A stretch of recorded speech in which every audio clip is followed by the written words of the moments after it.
All right, welcome to tonight's virtual event featuring wine appreciation with Jenny Hemmer. My name is Shannon. I'm a part of the New Hampshire Liquor and Wine Outlet social team. We have a super exciting event for you tonight as part of our 90 Days Around the World promotion. We have taken you all over the world to visit various different wineries and distilleries, and we've met some of the industry's biggest brand names. Tonight, we're actually joined by E&J Gallo's Senior Wine and Spirits Education Manager to provide you all with some super appreciation for wine that I think we all already have, but let's appreciate it even more. I'm joined by a few experts tonight, as I mentioned earlier. We have Jenny Hemmer of E&J Gallo. We also have Lisa Goslin of the New Hampshire Liquor and Wine Outlets Wines marketing team. Jenny's going to have a really cool presentation to share with us tonight, and I'm here to share any questions with her that you may have. So please be sure to leave those in the comment section. Lisa's going to talk a little bit about availability in all of our New Hampshire Liquor and Wine outlets, as well as a special program that we do with the New Hampshire Food Bank. For those of you that have pre-registered tonight, we are going to be giving away two $25 New Hampshire Liquor Wine Outlet gift cards. We're going to be asking two trivia questions, so make sure you're listening super closely to tonight's presentation for the chance to win. And Jenny, with that, I'll pass it off to you. What can you teach us about wine and give us a greater appreciation for it? Yeah, thanks, Shannon. Hi, everyone. All right, I'm going to start sharing, and I'm going to have Shannon give me the thumbs up when we're good. Are we good, Shannon? Awesome. You are good. All right, well, happy Monday, everyone. Happy New Year. Hello, New Hampshire, or if you're joining from other areas too. I would love to be there with you in person, but this is a pretty cool opportunity as well for all of us to come together and literally taste around the world. So as Shannon mentioned, you guys have been doing a lot of different ones going around the world, and that's what we're going to be doing tonight as well, which will be fun. A little bit about me. I have been with the Gallo Winery and in the industry for almost 18 years. A lot of different things, from the retail side of sales or working in restaurants or managing our public relations at Gallo. And for about the last 5 years, I manage all of Gallo's wine and spirits education for customers or guests, distributors, employees, you name it. And I've probably played some part of it. And it's really a privilege to be with you guys tonight and share a little bit of that information with you, more than anything, just to have fun with the world of wine. So it'll be a little different. I'm not a winemaker. I am a certified sommelier, certified wine educator. But what I like to do is just kind of break down wine and spirits, for that matter, at times as well, trying to just understand, why do different wines taste different? And, what is it about maybe one varietal that's different from the next? So, I know you guys are big wine followers and definitely are more in the know than most. So we're just going to kind of have some fun with that. Definitely throw things in chat. Shannon, kind of stay on me if I'm missing any in my own You got side. it. But we're just gonna jump in. So let's get to it. When you think about the world of wine, wine has been, made all around the world for thousands of years. And, we're still kind of babies at it in the United States, and really kind of started on the East Coast and moved its way west over time. But we will be really exploring a few key regions over the next hour or so and thinking about those differences. What I always do too, when I think about a wine, even if I have no idea other than I like the label, I try to think about where it's from, and then kind of put myself in that map and think about, how close is it to water? What mountain ranges are nearby? What's the latitude? How far north or how far south? And as we'll learn over, the next hour or so, all of those things can kind of play a different part in your wine exploration and start to lead you to some ideas about what that glass is going to taste like. I've done a lot of blind tastings over the years with, different certifications or just for fun. And, really when you're thinking about blind tasting, we'll go through that evaluation on how do you think about what are the smells, what are you looking at, all of these things that help you kind of draw conclusions. So while the focus tonight certainly isn't blind tasting, because we all are at home and we've all poured our own wine, so we know what we're drinking, maybe it's food for thought later or wine for thought later, that you can kind of have some fun based on some of those, some of the things that we've learned tonight. So the 5 wines that hopefully you've been able to purchase, or if not, maybe you'll just learn a little bit more about them and maybe can go out and purchase them later. We're going to be tasting 5 wines around the world: Whitehaven Sauvignon Blanc, William Hill Napa Valley Chardonnay, Florida Mare Rosé, Da Vinci Chianti, and our Locations California Red Blend. And feel free, if it's 5:30, if you just want to go ahead and start sipping on that glass, go for it. But this is going to be the order that we're going to taste them in.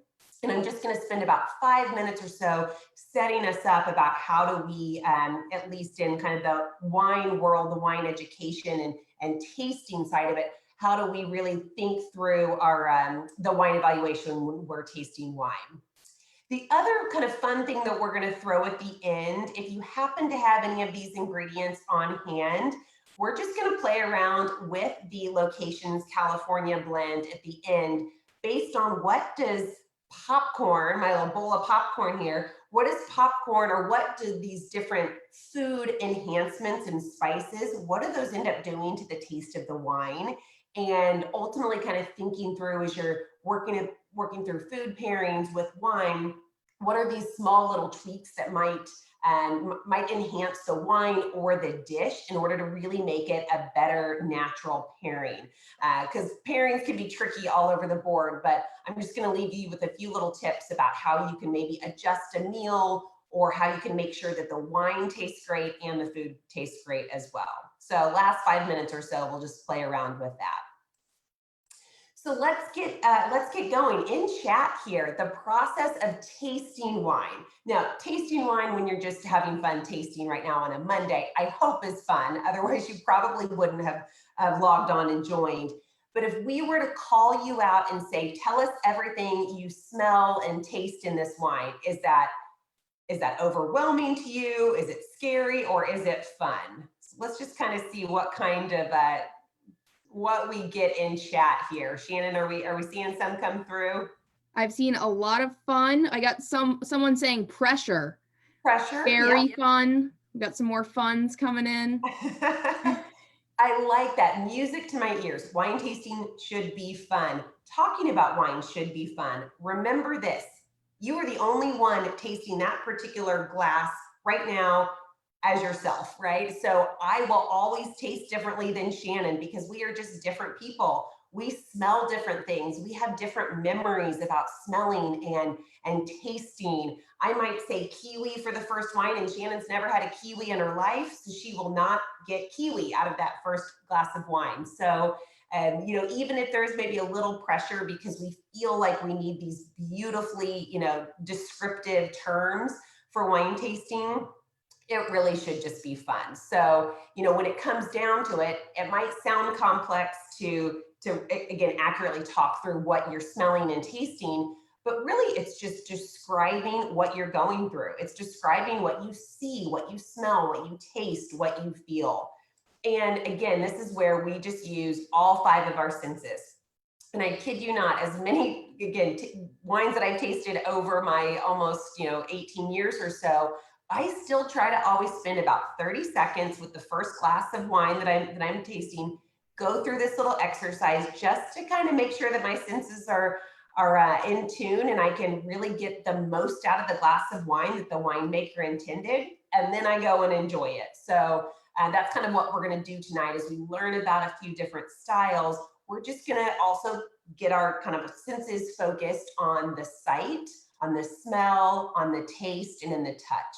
Hearing that 5th sense, really that's talking about it. And in a virtual setting like this, where I can't see everybody on camera, obviously won't be able to hear your feedback, but it is fun to just, talk about what you like, what you don't like, what you appreciate about different styles of wine. And it just makes, again, it's such a fascinating category anyway, and just kind of takes it up a notch. So as we think through those 5 senses, quick kind of overview for each one. Sight, obviously red wine versus white wine. If you happen to have all 5 of those wines, or even 2 of those wines that I showed, both poured in front of you, the best way to really start to get an understanding about the differences in colors of certain wines is to compare two glasses side by side. So as I kind of hold two of mine up, I know it's hard to see with a blue background and everything else, but you know, even comparing two white wines and then two red wines and start to think about all the differences, maybe in intensity, in clarity, really the hue, the actual color of it. And this can tell us a lot about the wine. It can lead us to the varietal, which is the type of wine. Is it a Chardonnay or is it a Sauvignon Blanc? It can likely tell us a little bit about the age. If it's a red wine and has started to kind of maybe turn just the slightest bit brown around the rim or just a little bit rusticness to it, maybe it's got a little bit of age on it. It can maybe tell us about the region where it's from, the condition, the oak influence. Pretty fascinating if you can pick up a glass and just by looking at it, already get a few ideas as to what that wine might be before you even lift it and take a sniff. So just keep that in mind as you're comparing wines. And again, especially if you've got the ability to have two or three wines side by side, to look at that comparison. Next is the smell. And this is where nobody wants to get that obnoxious about it, right? But it's always good to really stick your nose halfway down into that glass and take a big sniff. You're really trying to understand all these different things that you can smell from really two main things. The first one being the grapes. So the grapes that are used in wine themselves, they're going to have a lot of different aromas naturally. And then when it goes through fermentation and actually becomes wine, that enhances or changes things.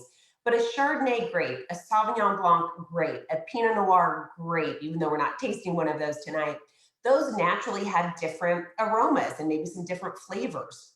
So all of those can be really thought through in different categories, like different fruits, different spices, floral notes, herbs, the earthiness. So there's a lot that'll just be naturally within that grape, even before any sort of fermentation happens. But then when the beautiful science of fermentation takes place, then you start to get additional flavors and additional aromas.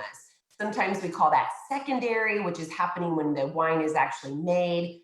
Tertiary flavors, those really come about with some aging. And that's where you pick up even more spice and woody notes and herbs, in addition to floral and fruit, as indicated above. So this is where, again, your nose is different than everyone else's nose, and your palate is different than everyone else's palate. So as you think through what you're tasting and smelling, certainly know that if you, like I said, if you get kiwi and no one else does, be confident with that and then just enjoy your glass of wine.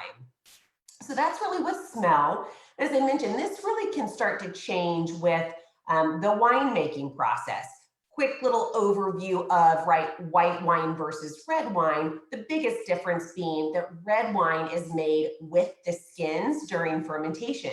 So that's where you get the beautiful, red hues in red wine, whereas in white wine, it's going to be sometimes even watery clear because it didn't have the skin contact during fermentation. Then right there in the middle, you have rosé. And again, even though you can't quite see it maybe, and that's going to have just a little bit of skin contact. And that's where you start to get the colors from those red grapes. All of those things, again, affect the final style, the flavors, and maybe the blends that a winemaker wants to create with these different, with these different wines and different expressions of their portfolio. So as you think through that too with winemaking, so many things can change. And that really is why there are so many unique wines on the marketplace, so many great wines that you truly can find all around the world. Back to that kind of thought process of where are these wines from, all of the different kind of regional impacts and influences really play a big part, not just in the grape themselves, but certain grapes just do better in certain areas, in certain regions. So if you think Germany and you immediately think of Riesling, it's because Riesling does extremely well in cooler climate, higher latitude regions like Germany. If you think about something like Cabernet, Napa Valley in California, It has just that ample amount of sunshine and warmer summer and early fall days to really help those grapes ripen. So over these thousands of years of winemaking, definitely have found a nice little niche about where certain grapes do well, but that influence by the climate really can play a part of that.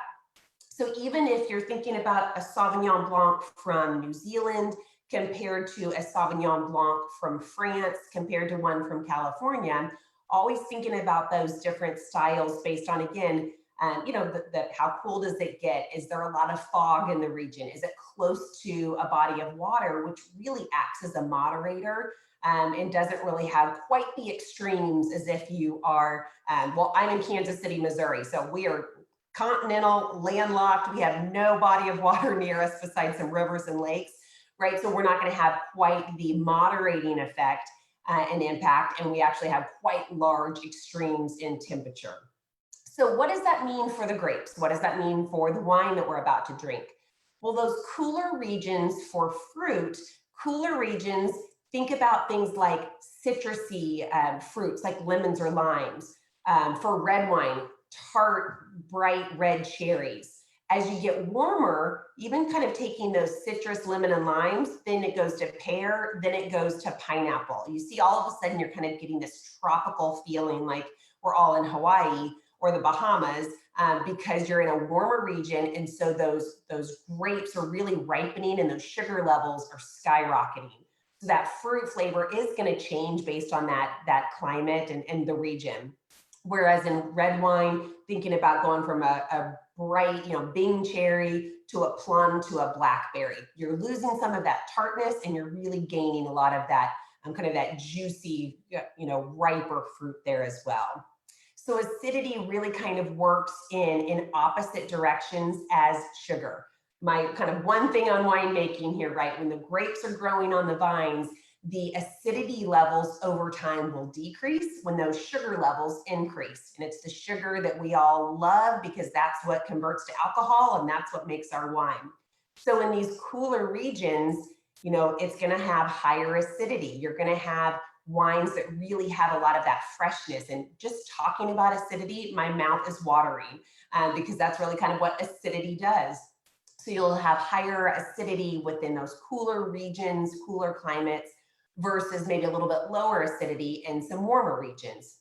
And as I mentioned, you're always going to work in opposites with acidity and sugar. So a cooler region, you're going to have lower sugar, which means lower conversion to alcohol. Whereas a warmer region like Napa Valley Cabernet, for instance, if it's in a really kind of warm area, you're going to get higher, riper sugar levels. And that ultimately could mean, higher alcohol. Depends on the winemaker's touch there. That's about as sciencey and kind of geeky as we get today for wine. But Shannon, any questions on that, or should I keep rolling through? Well, I was just making a comment that just realizing that the skin is what causes the color of the wine.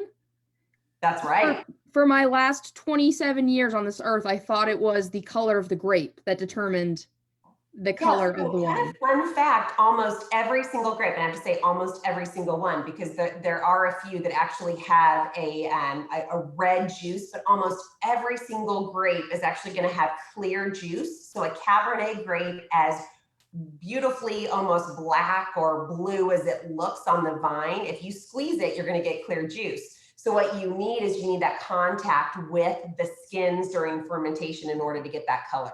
It also brings about tannins. So skins have those tannins, and those are found in things like the skins, but also seeds and the stems of the grapevine as well.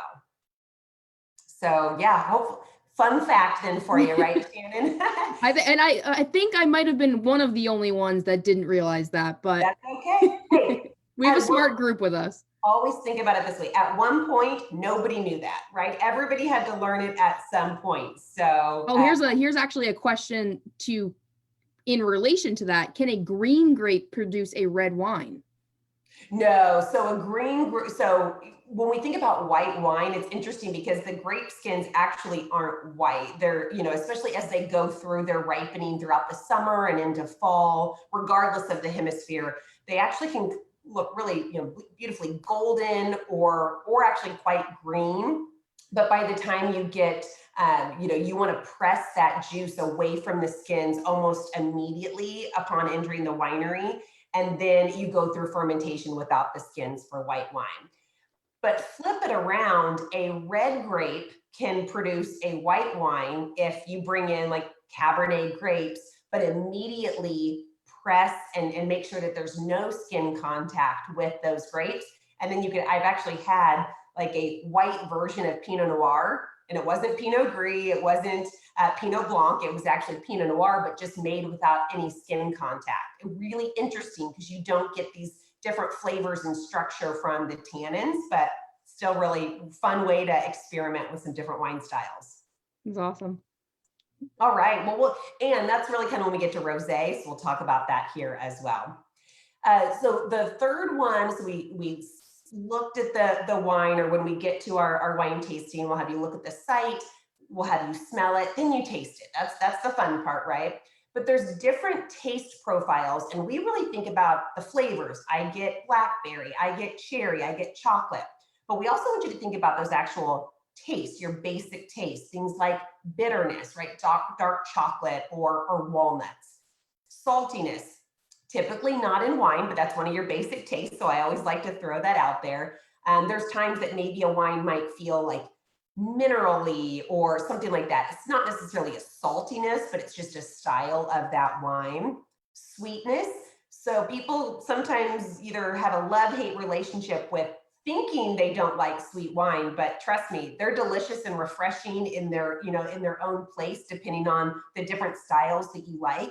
And every wine is made with grapes that have sugar. We need that sugar to convert to alcohol during fermentation. So it all depends on how much sugar is left in that wine before the winemaker decides to, blend and bottle it as well. So that's one of your basic tastes. Umami, which is that savoriness. Think of soy sauce or a miso soup, where it really just kind of has this nice savory note to it. And then finally, sour. Now, in wine, we don't like to say this wine is sour. We like to say it's acidic or crisp or refreshing, right? We've turned these terms into a little bit more glamorous notes to them. But you certainly will think through what's happening with each of these. And so for wine, we talk about bitterness in the form of tannins. And again, that's from the skins and the seeds and the stems in the wine and from the grapes. Sweetness, and then the acidity or the sourness in theirs too. So when we get into tasting, but also when we do our little exercise with the popcorn at the end, we'll be really kind of focusing on those things as well. And then finally, touch. Because again, we can't really hear and talk about wine right now. But for touch, that's things like the mouthfeel. And again, it's all going to be dependent upon what you consider a big mouthfeel or a lighter wine. But we like to even think of it in terms of milk. A lighter style wine is going to be kind of that weight of what maybe a skim milk would feel on your palate, versus whole milk or cream or something like that is going to feel like a fuller body, right? There's just a difference overall on your palate. So when you're, kind of approaching your wine tasting, think about that as far as kind of body and weight and mouthfeel. This isn't an exhaustive list by any means of all of the varietals or types of wines that are out there, but typically, depending on the wine style and other things, you're naturally going to have certain wines that are just lighter in style and fuller body. And again, that's based on maybe the thickness of the skins and how much maybe there's an oak aging that takes place at times as well that can kind of impact, again, what that body style is. And I always like to taste wine in this order. I've varied occasionally, or certain times maybe I will kind of start with the red and then go to a white. But for the most part, we'll be doing the Sauvignon Blanc before the Chardonnay for a reason. We want to make sure that the intensity of all the different flavors will kind of continue to build as not to overshadow maybe a wine that you tasted beforehand. And then also finish, thinking about things like, did you take a sip and then in 10 seconds, the finish, you didn't taste it anymore? Or after 30 seconds or almost a minute, you still are tasting that wine? Definitely not an indication of quality, just again, kind of a way to compare and kind of contrast different styles of wine based on, again, kind of that finish in the wine. So again, a white wine with no oak aging versus a red wine with oak aging, you're just going to naturally have a difference in finish based on kind of all the different tannins and things that are happening within that wine. All right, I think enough talking about tasting, but before we actually taste, right?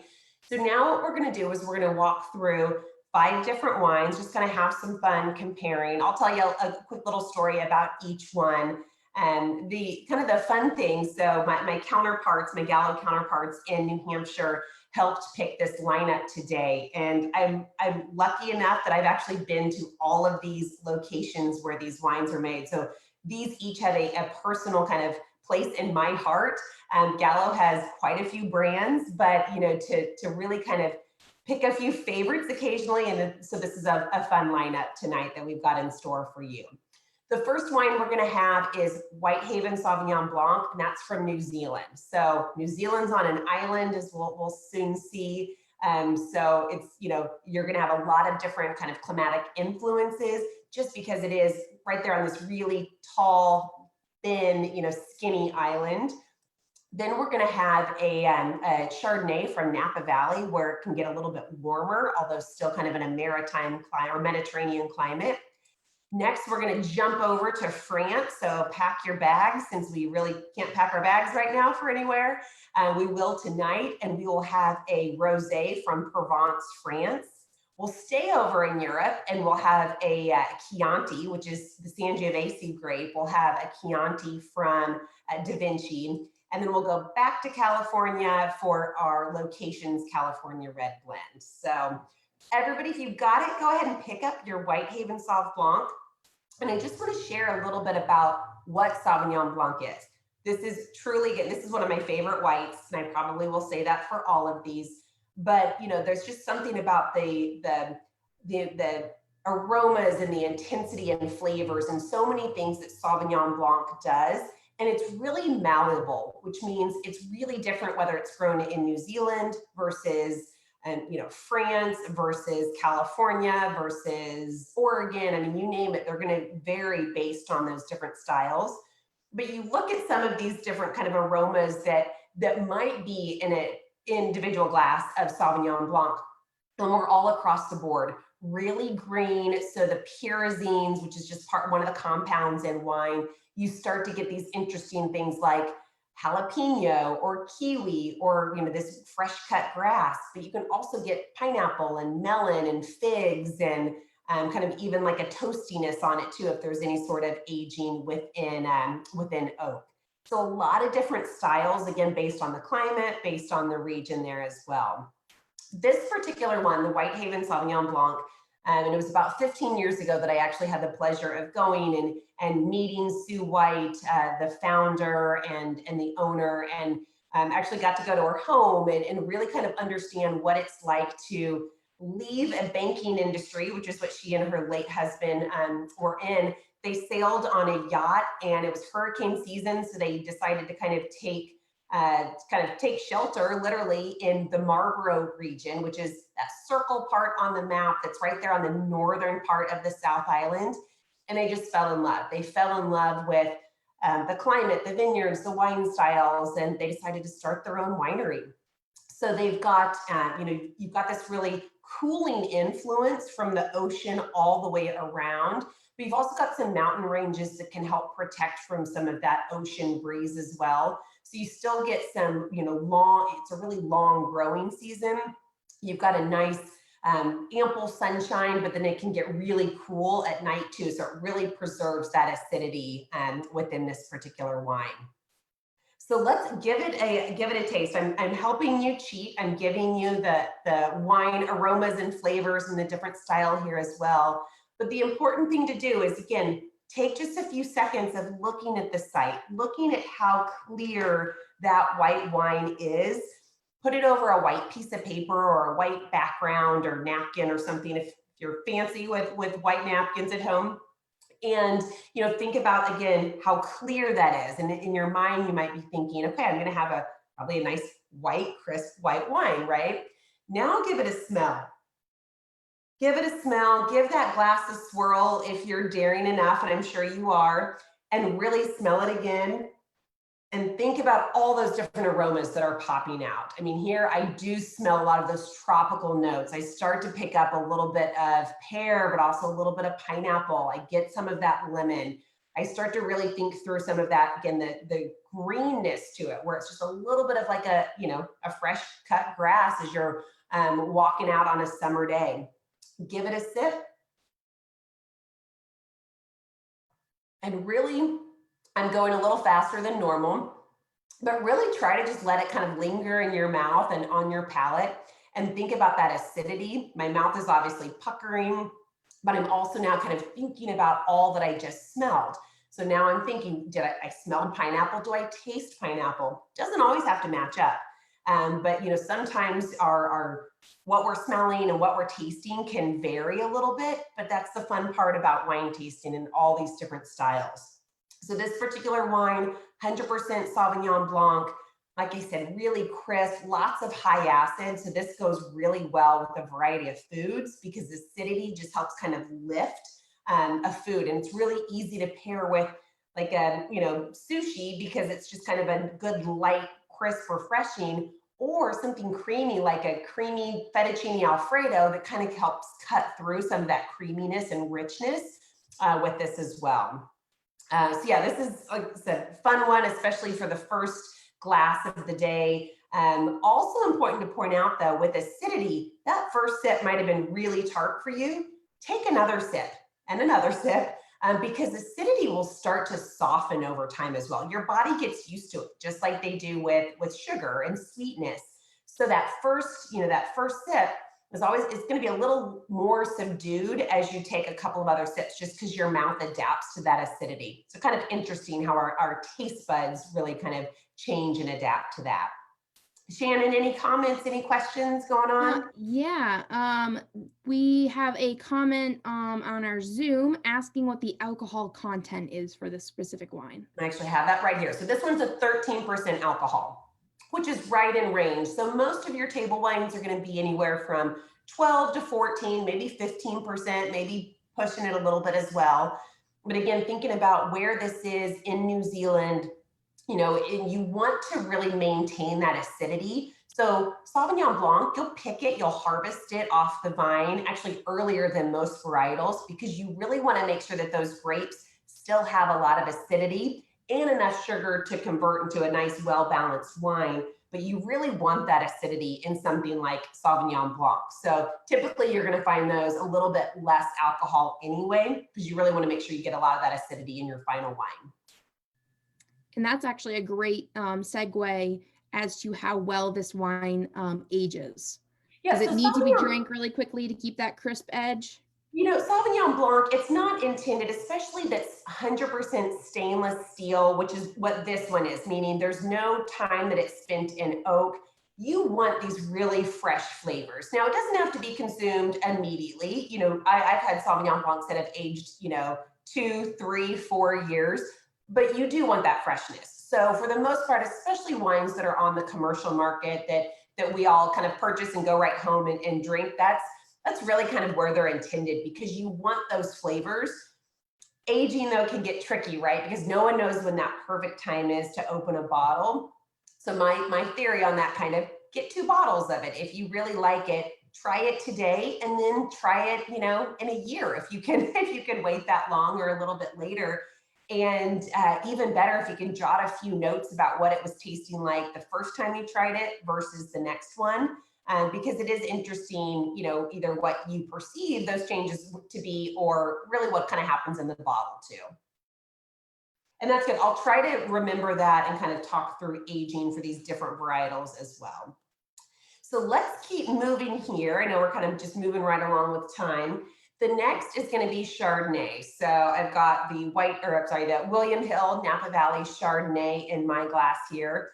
Chardonnay, a lot of different styles. It's one of the most popular wines in the world for a reason. It's actually it can be a pretty neutral grape on its own because it does so well in so many different climates. And when I say neutral, it is a beautiful wine if it's made without any sort of oak influence or, any sort of blending or kind of any, major kind of influences in the winery. But it also can uphold to a lot of different things like oak aging, or maybe something like, if you've ever heard of malolactic fermentation, where it kind of goes through this additional process that really kind of helps soften some of the acids like that would be found in a green apple and softens it into a little bit more creamier style.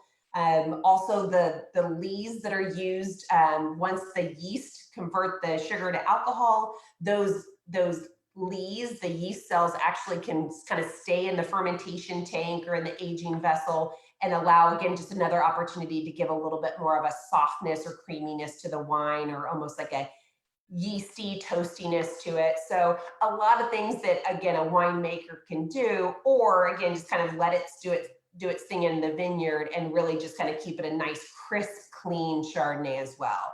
And there's a lot of styles in between. So that's where you see so much variation on, even on this board, on all the different aromas and flavors that you might get in Chardonnay. So as I'm talking, feel free to start kind of going through your evaluation, kind of tilt your glass. And again, if you happen to have any of your Sauvignon Blanc left, maybe compare the two side by side over a white background. And I'm already seeing that I get more color, a little bit more golden hue on the Chardonnay. And to me, my mind immediately goes to probably had a little bit of oak influence, which is correct in this case. So it had, again, some opportunity to kind of pick up some of those different flavors and aromas, but also a little bit of that structure with oak aging. So this particular one from William Hill, which is in Napa, on that southern end. So if you look at that map, it's that far, kind of right-hand corner along the Silverado Bench in this beautiful area where, if you ever have the opportunity to visit next year or maybe later this year, you're really overlooking all of these beautiful vineyards in the Silverado Bench, which isn't the most touristy. It's certainly still very, very busy for Napa, but you're not on the main kind of drag of Napa Valley. You're slightly off the beaten path, and it's really just this serene and peaceful way to experience Napa with Chardonnay and with other kind of Bordeaux style varietals like Cabernet and Merlot and some different blends. So for William Hill in particular, the Napa Valley Chardonnay, you start to get, a lot of those influences of some of that oak influence. So this was actually, it goes through barrel fermentation. It goes through the surly aging that I mentioned and malolactic fermentation. Because again, Napa Chardonnays just do so well with it. But it's really, I think it can be really restrained as well. So you still get a lot of that crispness that you want in a white wine. And you really want to be able to kind of just, think about all the different things that this can pair with as well. So I'm going to go ahead and give mine a sip here. Right, and just delicious, but very different from your Sauvignon Blanc, because all of a sudden you're starting to get more of that creaminess. You're feeling a heavier balance and a heavier weight maybe on your palate compared to the really just crisp and refreshing and pretty acidic Sauvignon Blanc. So really good way to compare two different white wines, two different white varietals based on, kind of based on that comparison as well. A lot of apple. I start to get some of that caramel in here as well. Chardonnay can certainly age for years or decades under the proper aging circumstances, I must say. So even if it's just in a closet, in your apartment, but as long as it's kind of stored on the side, always helps. And in kind of a cooler, dark place, that's going to really help aging as well. And for something like Chardonnay, over time, things that have a lot of the tannins or maybe high acidity or a lot of even some sugar content, that's going to help as a preservative as you're aging wines as well. Okay.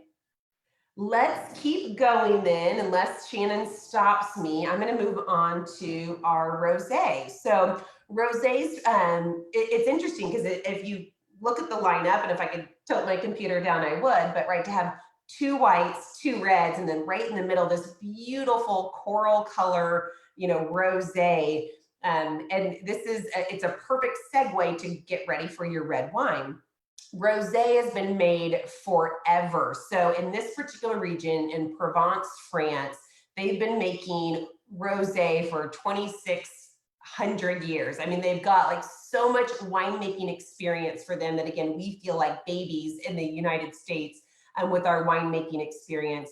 But what happens is this is probably one of the original types of wines that people were making with red grapes, and they were bringing it into the winery, just barely pressing off that juice from the skin. So there's still a little bit of skin contact, and then discarding the skins and then adding yeast to make, to make the wine to go through fermentation. And there you have it. So for rosé, this particular one is made in we call it the direct press method. And as the grapes are brought in, there's been enough skin contact, even just bringing it from the vineyards into the winery, that you get a little bit of that color, but then it's going to be dry and crisp and all these beautiful things, but not sweet. So, we probably have become accustomed to white Zinfandels and other styles that have more of that residual sugar, but not rosé. So as you're thinking through that, especially with the Florida Mare rosé, it's going to be a really dry, crisp, refreshing style too. So this is where, again, you get you get red fruit because it's made from red wine, but then you can get a lot of floral, even some celery, believe it or not, and just a lot of, again, different styles based on the grapes that are used in rosé. For Florida Mare, this is going to be in kind of southern France, right there along the Mediterranean. So it's a Mediterranean climate, which means it's warm and beautiful year round, but you still can really, get these wines that still have some really nice acidity and just beautifully balanced as they, kind of go through. So you've got, within the Provence region of France, you've got these beautiful lavender fields and rosé, and you just all feel like we should be there and not, a wintry January evening.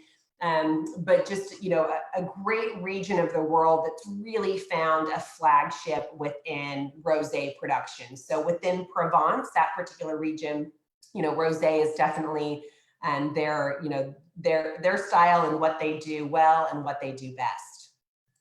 So for this one, for the Florida Mare, you've got a lot of those kind of red, kind of lighter fruit flavors that we mentioned on that earlier screen. So you've got watermelon, you've got cherry, you've got, just a lot of that red berry, but then you start to pick up some of those other citrus notes that really kind of help keep it nice and fresh and crisp through there.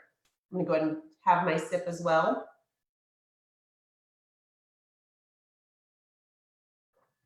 And as you think about what your mouth is kind of doing, like what are all those different flavors, all of a sudden you might be picking up something that's a little different than the Chardonnay and the Sauvignon Blanc. All of a sudden my mouth is pretty dry, or you're starting to get a lot of this crispness and the acidity, so your mouth is watering. But then also going on, as I start to pick a little bit of tannin up, and that's, again, that drying sensation that comes from the skins of the grapes. And because this is made with red grapes, even just with a minimal skin contact, you start to kind of feel that on your palate. So that's why rosés really are, to me, year round, not just in the summer, not just in the spring, because, again, they pair extremely well with a variety of dishes too. This particular one is made of a lot of different red grapes that you may or may not have heard of, but in southern France, and especially kind of as you move up into the Rhone region of France, things like Grenache, Cinsault, Carignan, Mourvedre, Syrah, again, a lot of those kind of blends of different ones. And it really, again, depends on the winemaker and, how well the grapes were able to ripen throughout the year and what that final blend is that they choose to do. So I love rosé. I love that it, again, just gives this really nice transition as you're moving into red wines as well. Jenny, does the rosé have the same kind of pairability that, the Sauvignon Blanc had, or is it a little bit closer to the reds where it's a little bit finicky on food pairing? Yeah, it all kind of depends on what you're eating. So I've always said, like, if there's one, if everybody at the table orders something different. So back in the days where big groups would go to restaurants, right?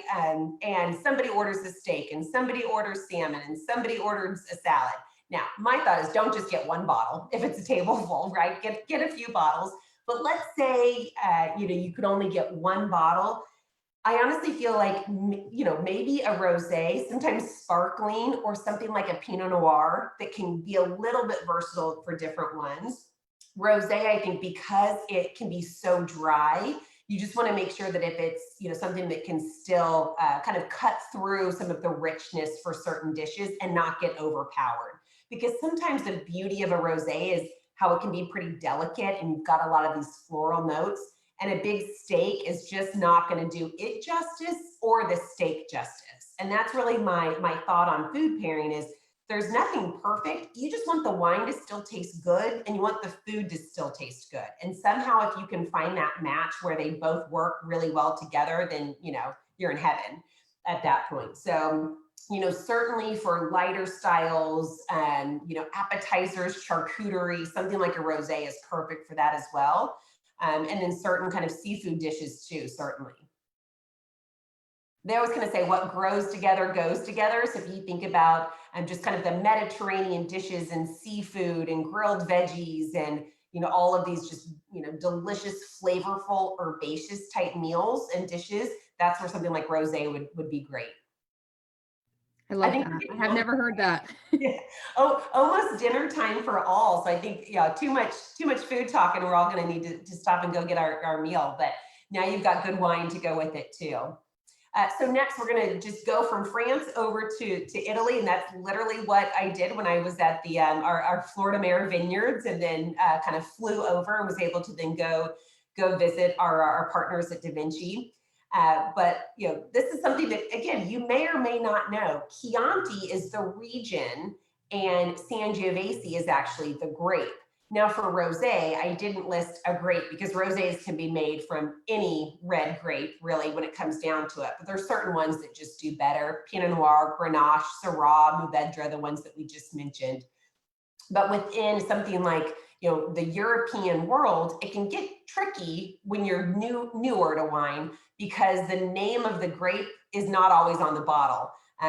Because in Chianti in Italy, they've just been making that wine with Sangiovese for thousands of years. Why call it anything other than where it's from? Because everyone knows that. So again, we were kind of, utilizing some of those learnings here in the US and we're able to just kind of name it what it is, which makes it a little bit easier for consumers. But Sangiovese, again, is a grape that is grown all over Italy, and Tuscany right there in central Italy is really where it has just, it just thrives. It does so well with, again, those types of meals and dishes. It's got this really nice balance of blues and red fruits and also kind of picks up things like thyme and, tomato and bay leaf. And you're kind of starting to think about an Italian meal just based on some of those flavors that come through. Also, as you look, if you, again, happen to have both your Da Vinci Chianti poured and your Locations California wine, just noticing the difference in those colors is going to tell you a lot. But a little bit about Da Vinci, and again, feel free to go ahead and taste. Again, Da Vinci is from Chianti, which is right there in central, kind of north central Italy. This particular winery is just on the western side of the Chianti region. Beautiful. I mean, think about like the Italian Tuscan hillsides and countrysides. But Gallo's been partnering with Da Vinci since probably at least 16, 17 years ago, where we have the opportunity to really represent this brand and be a big part of its history on being able to just kind of bring an approachable Italian wine to the US. And luckily something that's not too complicated to pronounce, because sometimes some of the European wines can get a little bit just harder for American consumers to pronounce as well. But a lot of just great heritage and working with phenomenal growers and vineyard managers at Leonardo da Vinci. So a little bit about this wine. Take a sniff there, and again, the color, it's going to be not quite as intense as our red blend. But you certainly want to look kind of in the core of red wine, like right there in the middle of the glass as you tilt it. Let's see if I can do this without just spilling all over, right? You want to really kind of look over it and start to see how much of that rim variation, it starts to really kind of thin out towards the end. And most of your red wines will do that, just as they have a little bit more of that variation, and could also be an indication of, you know, some of the age, that the more kind of pronounced that rim variation is in terms of a little bit older that wine is. So you start to get, you know, these nice aromas, that strawberry and cherry. I do pick up some herbal kind of earthiness. European wines, oftentimes old world, another term that we've used, you are going to start to get some of that just different earthiness. And sometimes it's harder to pinpoint, but California wine, you know, we like our oak and vanilla at times, and we like these really just juicy fruits. And it's a little bit more restrained sometimes with your Italian and your French and your Spanish and your Portuguese wines as well. So go ahead and take a sip if you haven't already. I certainly hope you have. What I love about Italian wines is, again, that acidity. So I've talked a lot about that, but you get a full mouthful. You've got a lot of different flavors. I pick up that peppery note, but I also kind of makes you want to just have another sip and another sip. And you start to think about Italian cuisine and how this would go so well with it. I mean, it's just hard to beat pizza and this Da Vinci Chianti. So maybe if you haven't already, you know, ordered your dinner delivery for tonight, maybe add pizza to your list here as well. And again, it's not just this overly ripe blackberry and cherry like some of our others. It's a lot more kind of softer, but definitely a lot of interesting and complex flavors in there as well. All right, Shannon, we good? We do have one question from Greg asking how are Chianti and Chianti Classico different? Great question, Greg. Thanks for that. So Classico is the actual heartland of Chianti, is the kind of most basic way I can describe that. There's a full region that is designated as Chianti that can be used, and then there's different designations on top of that as well. But anytime you see Classico, that's going to be really kind of the original heartland of that region. And to be called Classico, it has to be made. So the grapes need to be grown right there in that central region. It's not always the most central region in the area, but for Chianti, it ends up kind of being close to that. And then all the other so-called outlier regions fit in there as well. So still very similar in style, but if you hear Classico or if you see Classico on it, it has to be from that particular designated region. And then Chianti has to also be from that broader region as well. Okay, I'm still waiting to be stumped, so somebody feel free to stump me. Maybe I should have thrown that out because I'm sure you'll find plenty to stump me here. So the last one, and then we're going to go for our last, you know, less than 10 minutes or so. We'll have some fun with the popcorn if you've got that too. Red blends, I mean, they are on fire here in the United States, but if you think about it, red blends have been around for thousands of years. Bordeaux, which so many regions at least not aspire to be, but certainly respect and understand that they are, they've been able to make so many historical wines over the years. And oftentimes those are red blends of Cabernet Sauvignon and Cabernet Franc and Merlot and Malbec. So for red blends, it was almost hard for me to think about what fruit and what flavor and style and herbs and floral notes would I put on here, because it could be anything. It really is, down to just what the winemaker wants to do, what style they're going for. If it's a smaller winery, what grapes can they get their hands on? And sometimes blending helps just to kind of change the structure and that ultimate style of the wine. So for instance, say there was a vineyard that just couldn't quite ripen enough Cabernet, because Cabernet is one of our last grapes that we bring in. It buds late in spring. It takes all summer and fall to really ripen. If that Cabernet doesn't ripen as well, but Merlot did because it ripened earlier, then maybe that year you put a little bit more Merlot in, or Syrah or Mourvedre or you name it. So that's where it's really kind of hard to pinpoint. You kind of just have to go with those different styles. which makes it a little hard sometimes as you're purchasing off the shelf, because a red blend could be, so many different things. But that's the fun about just trying different wine styles, right? You get to just experiment as you go. So the cool thing about the Locations wine series is it's really to take away all of the different laws that I just told you about with, Chianti and Chianti Classico, or even, maybe it's this particular grape has to be grown in this region. And Dave Finney, our winemaker here at Locations, he just knows that he just wants to find great grapes in a region and make the best wine he possibly can with those grapes. And sometimes it's a little different, or sometimes maybe it's not your typical varietals that you would have from those. So we've got, the Location series from Spain and France and Italy and New Zealand. But for the California wine, it really is, how does he pick fruit from all over the great state of California? And, whether that's from Napa and Sonoma or the Sierra foothills, which is almost like you're going, east towards Tahoe or Nevada, Mendocino, which is north of Napa and Sonoma, all these different great vineyards, bringing those grapes together in a variety of different styles and varietals to make this wine. So this one, as you notice, if you compared it against your Da Vinci Chianti, big difference in color. And, it's so dark that I can't see my hand through it. Sometimes if I try to just literally put up my hand and tilt over my glass, see the difference of, can I read the paper in front of me?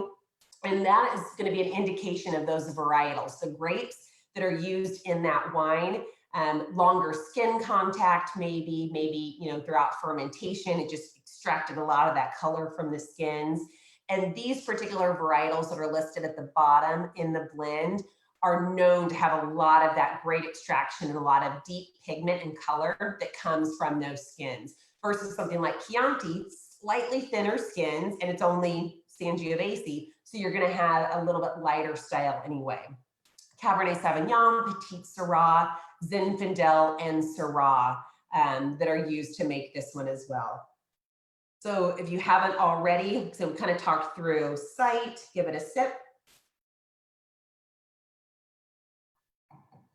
And again, you're feeling all these just juicy, fresh fruits, but also you start to pick up some of that, definitely get that licorice. I feel the tannins, I'm feeling that dryness on my mouth, but yet I'm also still tasting kind of these blackberries and blueberries and a lot of the things that we think about from California style wines that really like to have some ripe fruit, but also a nice blend of spices and herbs and other things as well. All right, so those are our 5 wines as we went through there. The next fun little exercise I'll do, and then I think Shannon has our few little food or our trivia for you as well. This is an activity that you can do on your own. You can do next time you have some wine, or just next time you're cooking dinner. Food pairings, I mentioned, it's tricky. I know if anybody joined kind of my colleague Nicole Hitchcock last Wednesday for the J series, she even said like food and wine pairings, it's just hard. That's why bubbles do so well for these. Because again, you want to taste the wine as the winemaker intended it. You want to have the food the way the chef intended, even if you're the chef. And so sometimes they just don't work, based on these different styles or just the way that the wine is made and the food is made. But in general, if you want to think about ways that you can have something that will be close enough to work, thinking about the weights of the food, meaning if it's a lighter salad, you're not going to have probably this, Locations California, because you've got a difference in intensity of the weight as well as flavor. So thinking about things like if you're having a poached chicken with hardly anything but salt and pepper versus a fried chicken, right? You're going to have a difference in weight and intensity based on that preparation. Different complementing contrasting textures. So again, if it's something that's creamy, but you've got a nice kind of acidic wine, that also plays a part in it.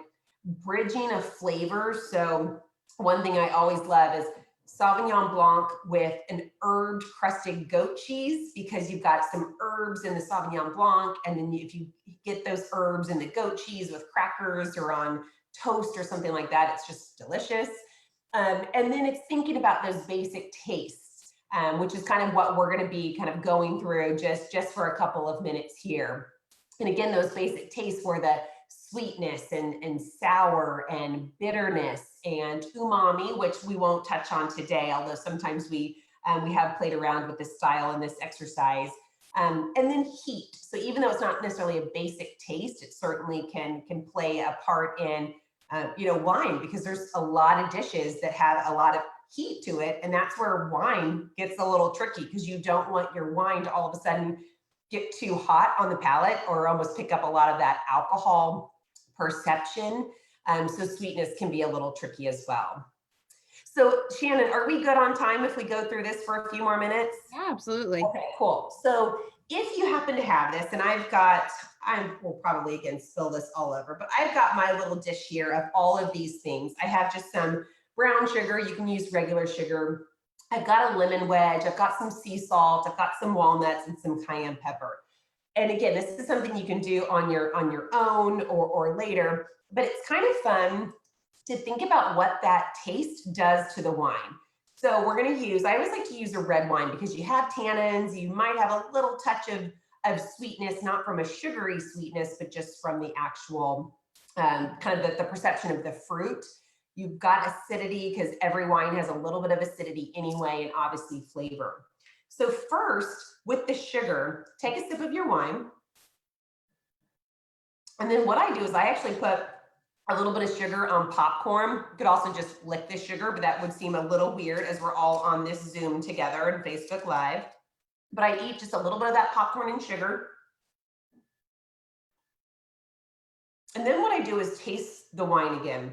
What this is doing is showing what sweetness does if you're having a meal with a little bit of sweetness, and then also take a sip of that wine. So that's what I'm going to do now. And all of a sudden, remember when I said earlier that that second sip of the Whitehaven Sauv Blanc seemed a little less acidic? That happens with sweetness too. So with sweetness, the more sugar, the more sweetness you have, you're not going to be as in tune to it with the next bite or the next sip. And that was kind of survival methods, thousands of years ago, where sweetness and sugar was good for you, whereas bitterness oftentimes could be poisonous. You wanted to kind of put up your guard about that. So bitterness will build where sweetness and acidity kind of softens over time. So for me, having something that was sweet and then having a wine that is not sweet, all of a sudden it kind of strips away the perception of that fruit and the sweetness, and it changed the wine. So this exercise is really kind of enlightening as you think about how the wine didn't change. Dave Finney didn't come and change the wine style right just now, but it's all about what you are tasting and how your mind and your palate and everything else will really kind of start to change based on all that's happening, on your palate. So keep that in mind. I'm not going to go through each one now as you see that, but the acidity and sugar, you'll notice that all of a sudden they start to just taste very different because it kind of strips away the perceived acidity in the wine.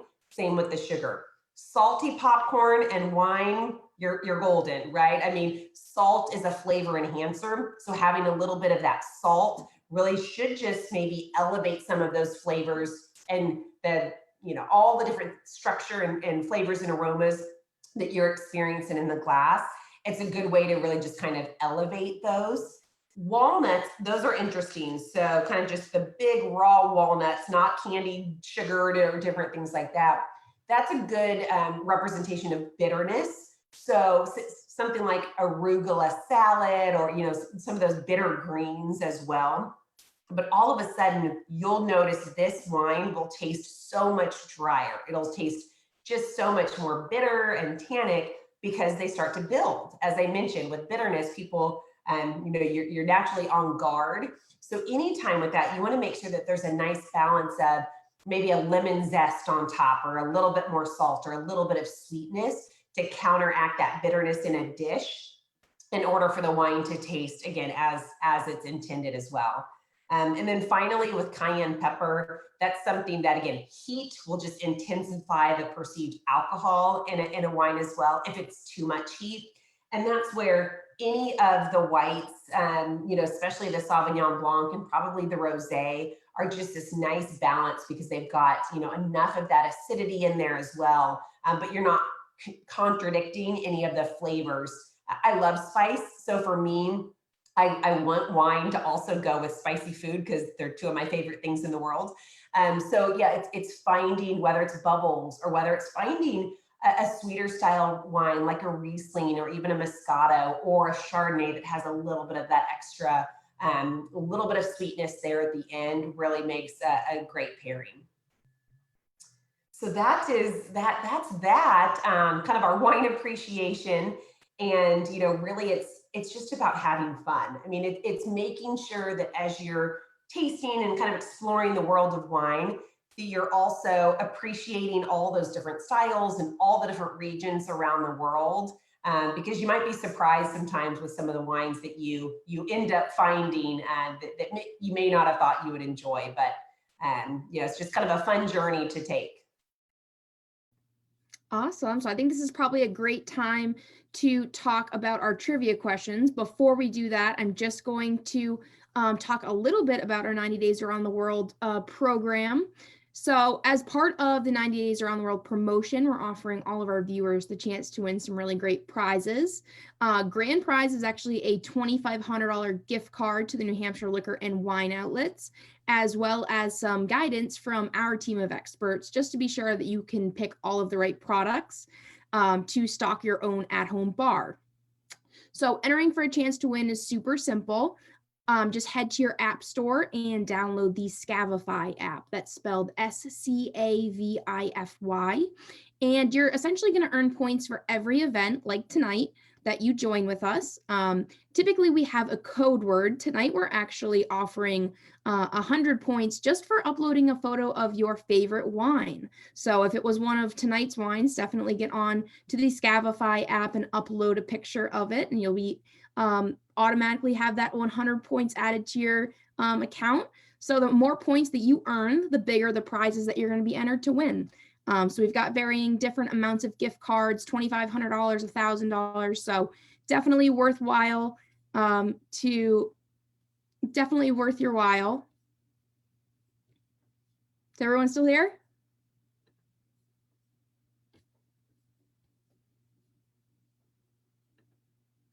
Oh, there we are.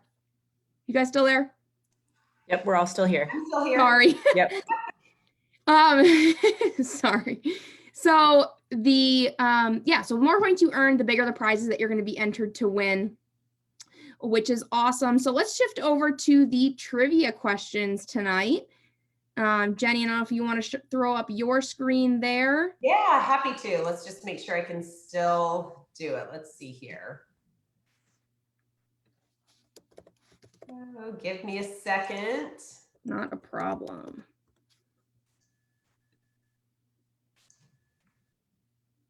All right.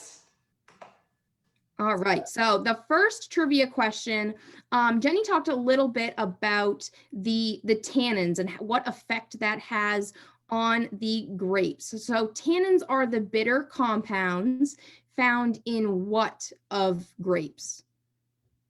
So we've got a few options here. We're changing it up a little bit on everyone. So we've got A, which is skins. We've got B, which is seeds. We have C, which is stems. And we have D, which is all of the above. So if you give us the letter associated with the correct answer, which you can see on screen there. Great. Looks like we have a lot of responses, and I see a lot of accurate ones, which is great. There seems to be a little bit of confusion though as to what it might be. A lot of people are responding with skins. Jenny, why don't you go ahead and give us the answer? Yep, here we go. I did mention it a couple of times because I was trying to give you the answer there, but there you go. It's all of the above. So, I mean, we think skins because that's what we know for red wine is typically going to have the compounds and a lot of the flavors, and it's going to be fermented with skins. But oftentimes too, if you see something that says whole cluster fermented or something like that, it's literally taking the entire cluster of grapes from the vines, throwing them all together and then starting fermentation. Where other times there's different machines or hand sorted that can do this, where you're literally pulling the berries off of the skins and kind of the rachis of it too. And you can kind of de-stem those, but ultimately you can find it in all three of those. Awesome. So winner on that one was, I don't know if it's Tanya or Tania, Tania. Congratulations. I will reach out to you via email to get your $25 gift card. All right. So second trivia question, everybody get prepared. Wines from cooler regions typically produce wines with what? Yeah, this one takes a little bit of thinking, right? But is it higher acidity, lower sugar, and lower alcohol? Again, cooler region. So put yourself in a cool place. It's winter in New Hampshire. I think you can do that. Higher acidity, higher sugar, higher alcohol. Lower acidity, lower sugar, lower alcohol, or lower acidity, higher sugar, higher alcohol. All right, we've actually got quite a few random answers here. It looks like everybody's kind of all over the board. What is the right answer, Jenny? Why don't you go ahead and tell us? Dun, dun, dun. Higher acidity, higher sugar, and higher alcohol. That does not sound right though for me. I don't know if my check mark got wrong though. So I am sorry. The correct answer is A. I don't know how that check mark showed up at B. So Shannon, sorry about that. So if you think about the cooler region, maybe I just remove that altogether. So correct answer A. You're going to have higher acidity, and that always works in opposites of sugar. So higher acidity means lower sugar and lower alcohol, because you need more sugar to make more alcohol as well. So that correct answer is A. Awesome. So congratulations to Kelly Ingle. You were the correct answer. We had a lot of other correct answers as well. So congratulations to everyone. All right, Jenny, this has been so much fun. I want to thank you so much for joining us tonight. It's just been a blast. We've had so much fun with these events, and I actually learned quite a few things tonight and kind of embarrassed myself along the way. Yeah, my pleasure. Like I said, wine should not be complicated, but boy, can it be. And trust me, it's like the more you know, the more you don't know, literally. So again, just have fun, find wines that you like and revisit those, but also always kind of try to, next time you're out shopping, pick up something that you've never tried before, because again, you can definitely surprise yourself and might find a new style. I think I was scrolling through the chat. I'm sure there were a lot of questions that we might not have gotten to. So I'm happy, Shannon, if you ever want to kind of send them over to myself, I'm happy to answer those as well. Absolutely. Well, before we head off, I'm going to actually pass it over to Lisa Goslin, who's on our wines marketing team over at New Hampshire Liquor and Wine Outlets. She wants to share some exciting information for everyone tonight. Hi, everybody. So great presentation. Awesome job, Jenny. Thank you so much for taking the time with us tonight. We have a long history with selling wines in New Hampshire, your wines, and our customers love these wines. I'd also like to mention that we have a great program that we run, and we've ran for the past 5 years. In the months of November and December, E&J Gallo and Pine State Beverage and the New Hampshire Liquor Commission have a program that we select certain wines for, and we promote in New Hampshire to raise money for the New Hampshire Food Bank. We have partnered with Gallo and Pine State, and this year I'm happy to announce we will be donating $35,000 to the New Hampshire Food Bank. This couldn't come at a better time, with everything that's going on, to help the New Hampshire Food Bank and thousands of people in New Hampshire. I just want to thank everyone for tuning in tonight on this virtual event. And all of the wines that we talked about are on sale for the month of January. And I'd also like to mention that we also have 15% off, these wines and other wines in the 750 size until January 31st. If you purchase 12 bottles or more, you get an additional 15% off the sale price. What a deal. So just like to mention that, we have other events that we have throughout the month of January. Monday through Friday, we're having an event every single day. So be sure to tune in to these events, and you can go on to 90daysaroundtheworld.com, and it has a list of all the events. Tomorrow, we're having an exciting event too, with the Master of Wine, Mark Dever. And he'll be talking about Robert Mondavi wines. And on Wednesday, we have Lisa Evich, which is the winemaker for Simi Winery. So tune in and check out all these great virtual tastings that we're doing. All right. Thanks again, Jenny, and everyone have a great night. See you tomorrow night. Cheers, everyone. Thanks, guys.